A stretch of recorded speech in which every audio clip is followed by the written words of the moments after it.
So Lemon Tree Hotels just posted a staggering 50.4% operating margin for the third quarter of fiscal year 2026. Right, which is just massive. It really is. I mean, Yeah. their revenue hit 406 crore rupees. That is literally the highest quarterly revenue they have ever recorded in the history of the company. Yeah, breaking all their own records. Exactly. But here's the thing. Given those numbers, why is the market punishing their stock?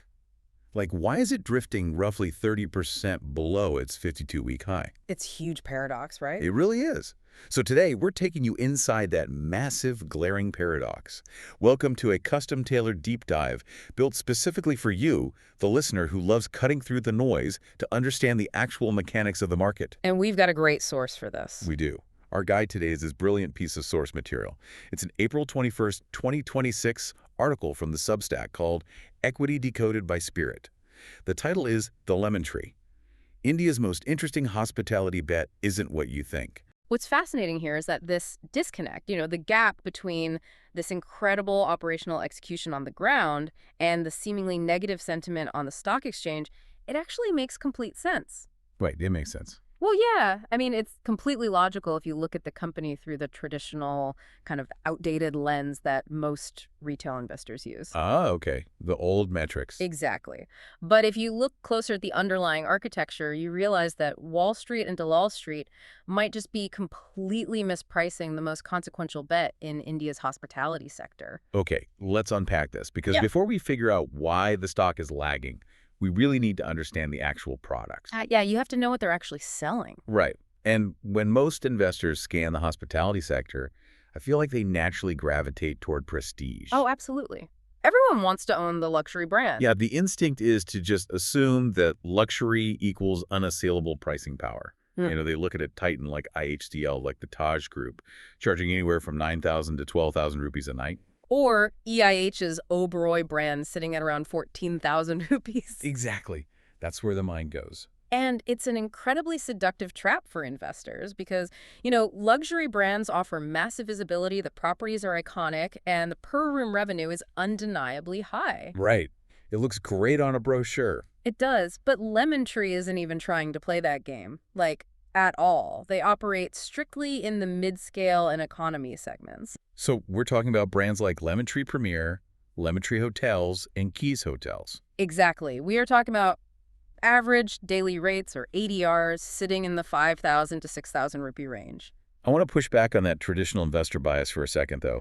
The idea that prestige is the only way to build a real moat. Sure, go for it. It feels like comparing a bespoke, ultra-luxury boutique to a massive, highly trusted national retail chain. That's a really good way to look at it. Right, because investors often dismiss the retail chain just because it's not flashy. Yeah. You can't exactly brag about owning it at a cocktail party in quite the same way. Definitely not. But the sheer volume and the trust embedded in that middle market sweet spot. I mean, that is where the actual durable scale lives. Am I totally off base there? No, not at all. That analogy hits the nail on the head.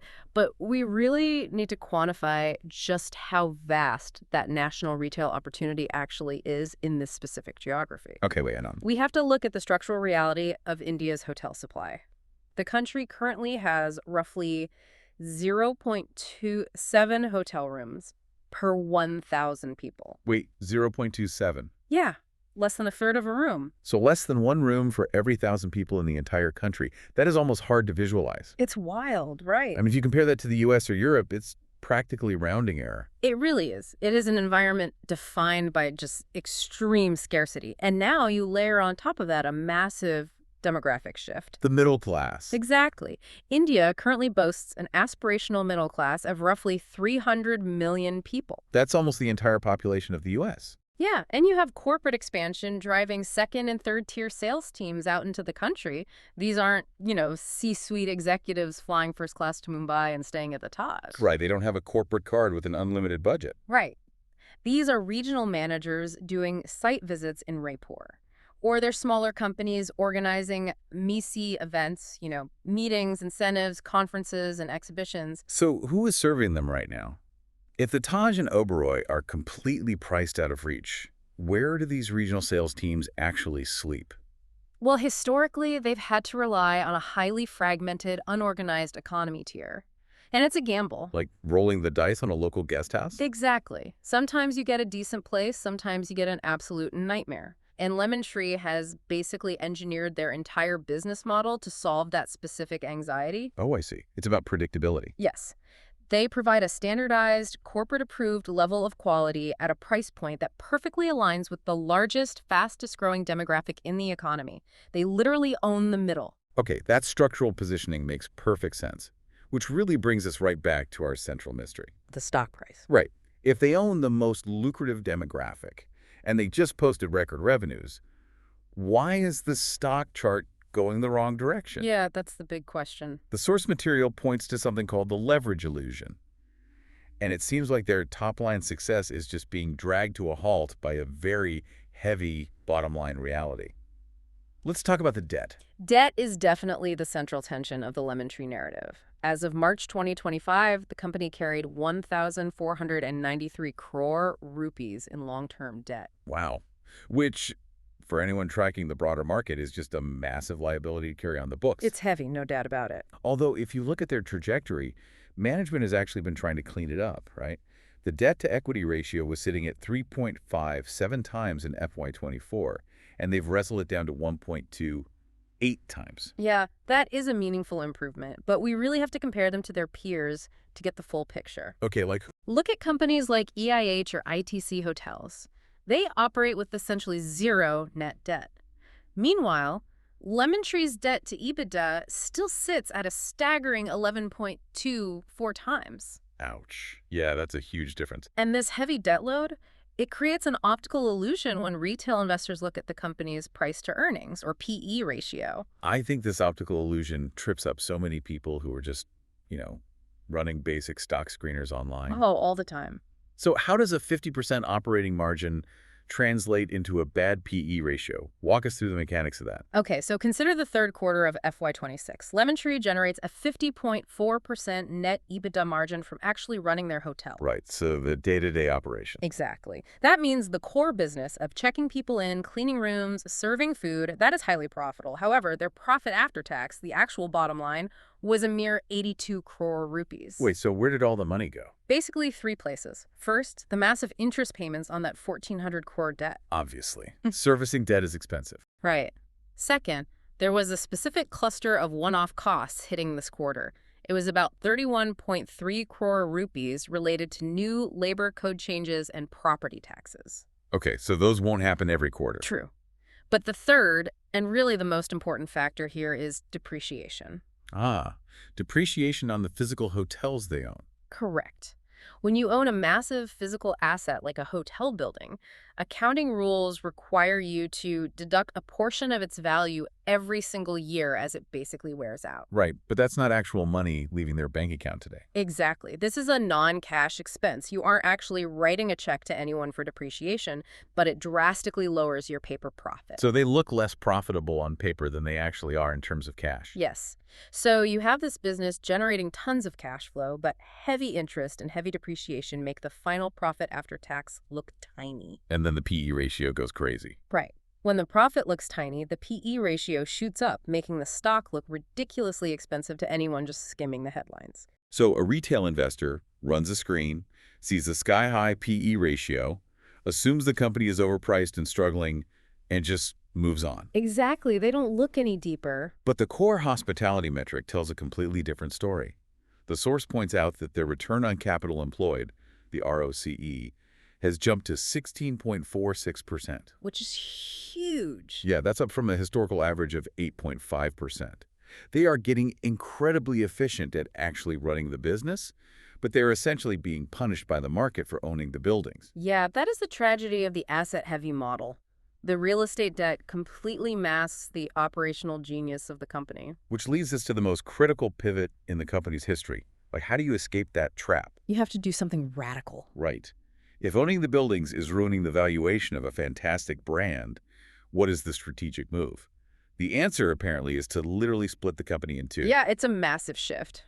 Tell us about this January 2026 demerger.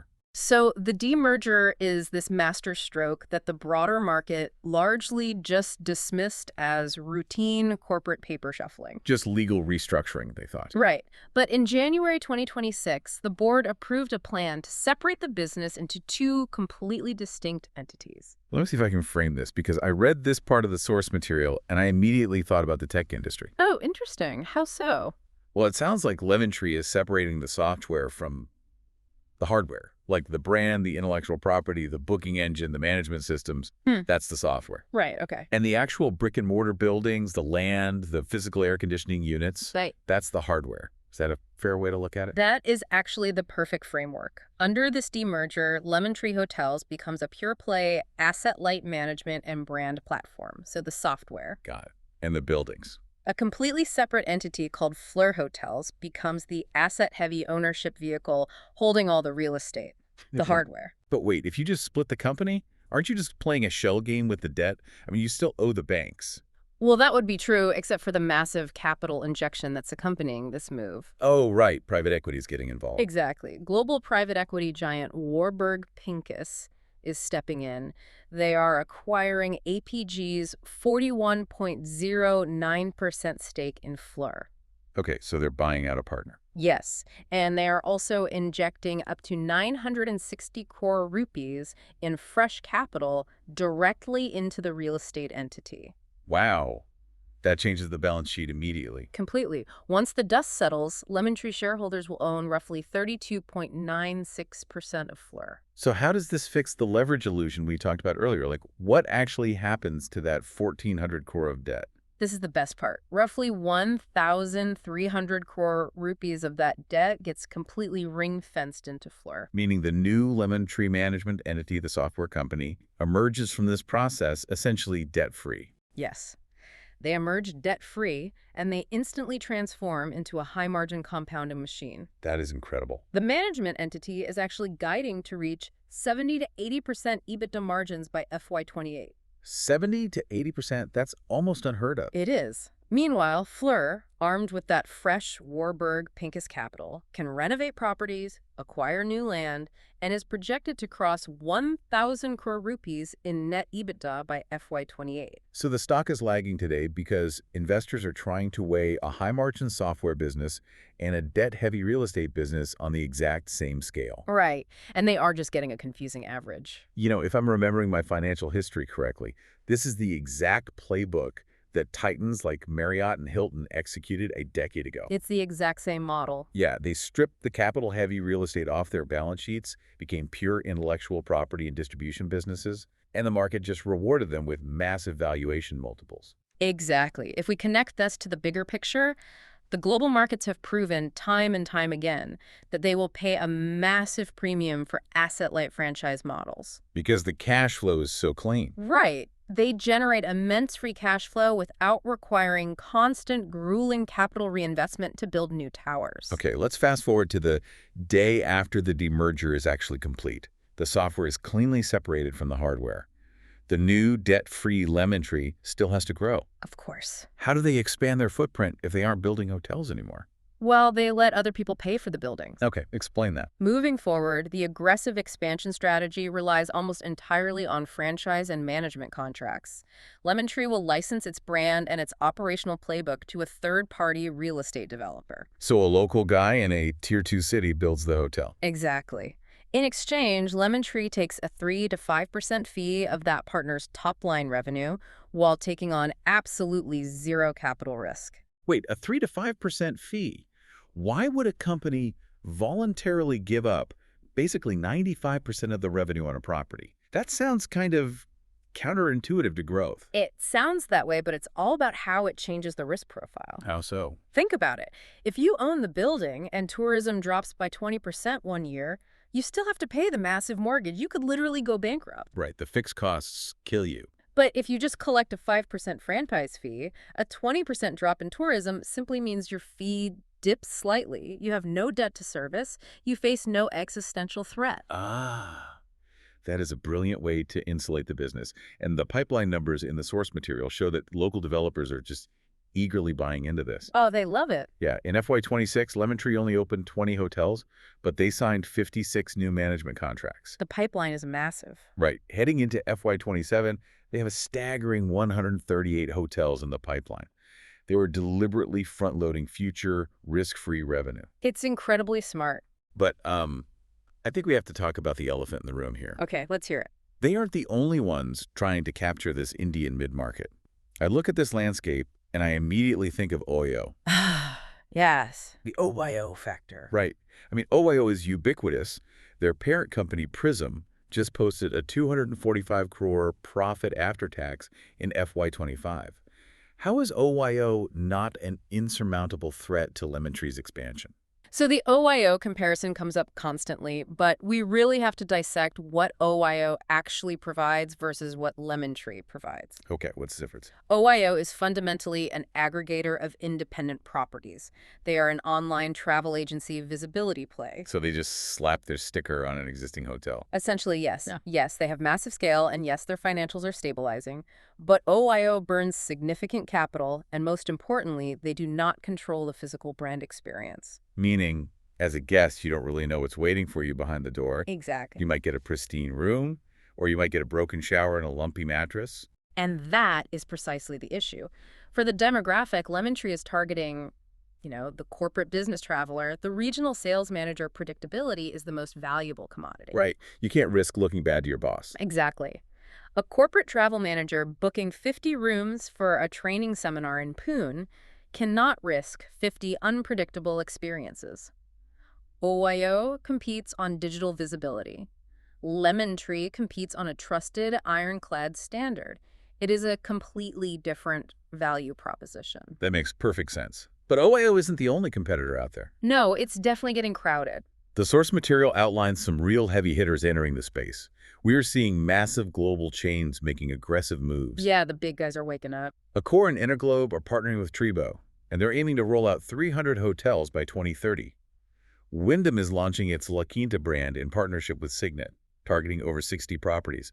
That is serious, well-capitalized competition. It is significant competition, no doubt. But consider the mechanism of those expansions. What do you mean? Why are these global titans companies with virtually limitless resources partnering with local players instead of just building their own networks from scratch? Because navigating the real estate and regulatory landscape in Tier 2 Indian cities is incredibly difficult. Incredibly difficult. It's a maze. The fact that global operators feel compelled to form local alliances validates just how complex the Indian mid-market truly is. Oh, I see. Paradoxically, this massive influx of global competition is actually a mildly bullish signal for Lemon Tree. Really? How so? It proves the category is exactly as valuable as we think it is. And Lemon Tree already possesses the deep operational architecture and local brand equity that these global players are desperately trying to acquire. Okay, so the brand is secure, the asset-light strategy shifts the risk, and the debt is being restructured.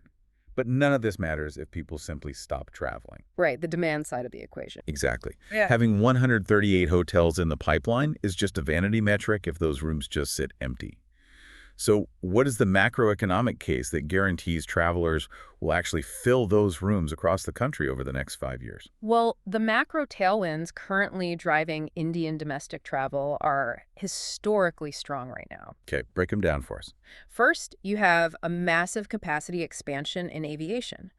Indigo and Air India are adding hundreds of new planes to their fleets, which drastically improves connectivity to smaller cities. Right, making it easier to get to Tier 2 locations. Second, you have a robust corporate capital expenditure cycle, which inherently drives business travel.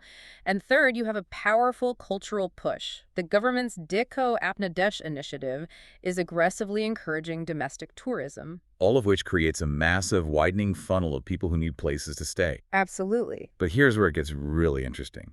The source material highlights a specific regulatory change that acts almost like a hidden margin booster for Lemon Tree. Yeah, the tax adjustment. Right. In September 2025, the government implemented a GST rationalization.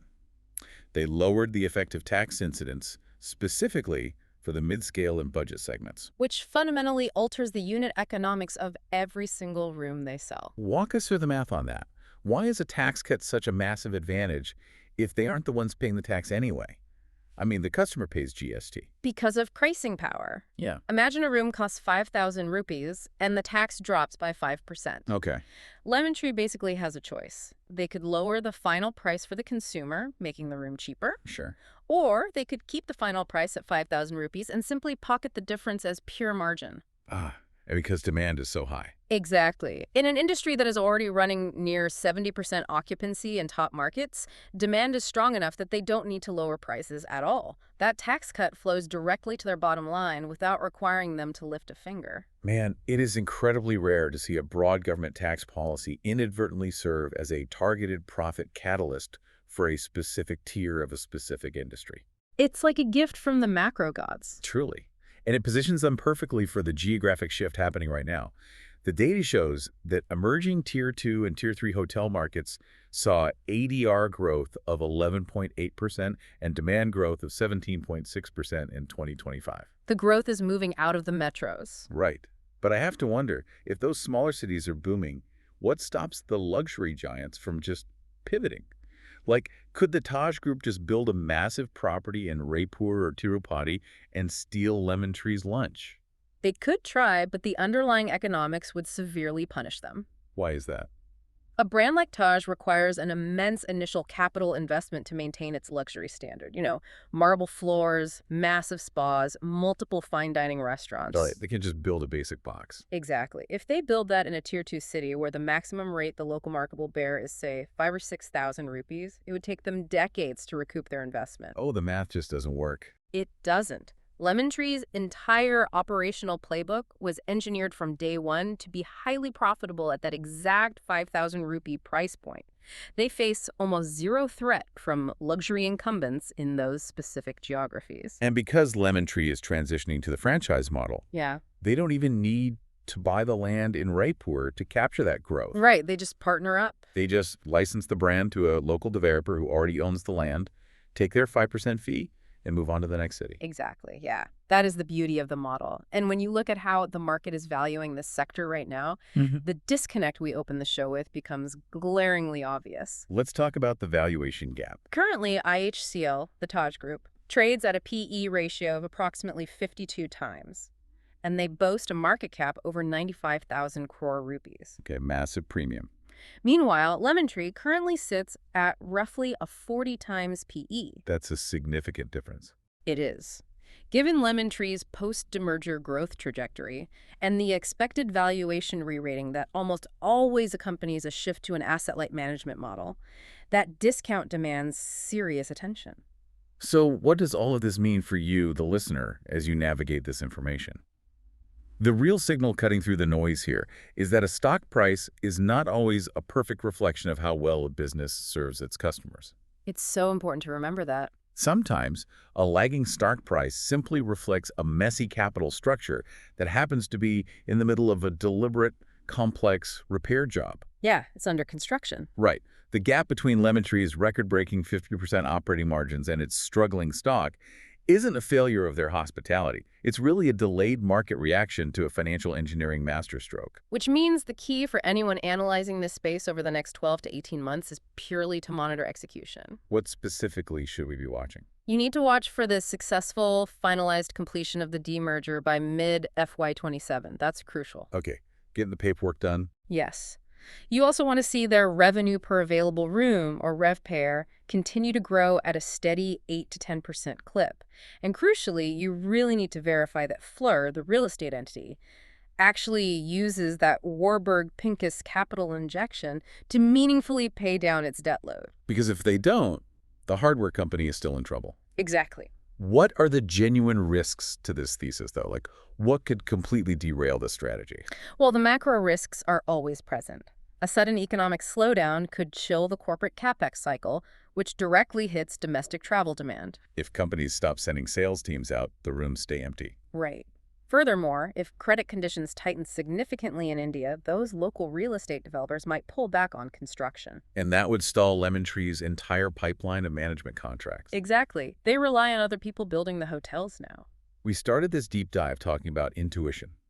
The expectation of a straight line where good quarterly revenues should equal an immediate stock bump. Yeah, that human desire for it to just be simple. But the reality of investing is just so much more structural.